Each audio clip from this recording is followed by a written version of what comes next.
اقرار کرنا ہوگا جس کو 25,000 روپے دیے جائیں گے۔ نمبر 1، میں مسجد کے پلیٹ فارم سے کسی قسم کی مذہبی منافرت، فرقہ وارانہ یا اشتعال انگیز تقریر یا بیان نہیں کروں۔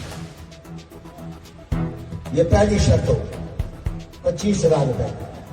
گویا میں دعوے سے کہتا ہوں، مجھے خیر المدارس کی مسجد میں جمعہ پڑھاتے ہوئے 45 سال ہو گئے، 50 سال ہونے والے۔ طالب علمی میں نے پڑھانا شروع کر دیا تھا۔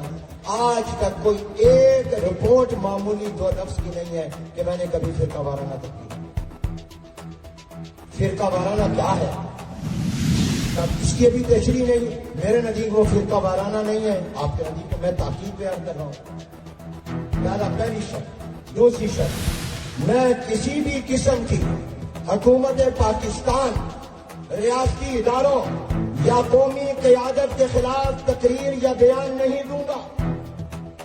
دوسری شرط، آپ مجھے بتائیے، اگر حکومت شریعت اور دین کے خلاف کوئی بات کرے تو ہم کیا اپنے ممبر سے اپنی زبان کو تالا لگا لیں، لوگوں کو نہ بتائیں کہ دین کیا ہے، شریعت کیا ہے؟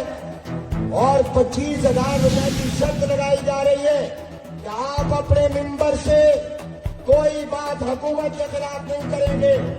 اگر حکومت کوئی شریعت کے خلاف، دین کے خلاف، قرآن و سنت کے خلاف کوئی بھی فیصلہ کرے گی یا کوئی بات کرے گی، آپ مجھے بتائیے، ہم اس پر گنگے شیطان بن کر چپ ہو کر بیٹھ جائیں کہ اپنا فرض ادا کرتے ہوئے ہم حق بیان کریں؟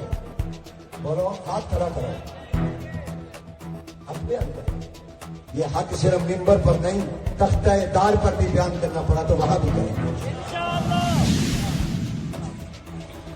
تیسری شرط، صرف اذان، خطبہ جمعہ اور انتظامی اعلانات کے لیے لاؤڈ سپیکر استعمال کیا جائے گا۔ ہمیں کوئی اشکال نہیں، لیکن یہ لاؤڈ سپیکر صرف مسجد میں ہو یا بازاروں میں بھی بند ہو، شادیوں میں بھی بند ہو، اور سیاسی پروگراموں کے لیے بھی بند ہو، وہاں پر بھی لوگوں کا جو ہے وہ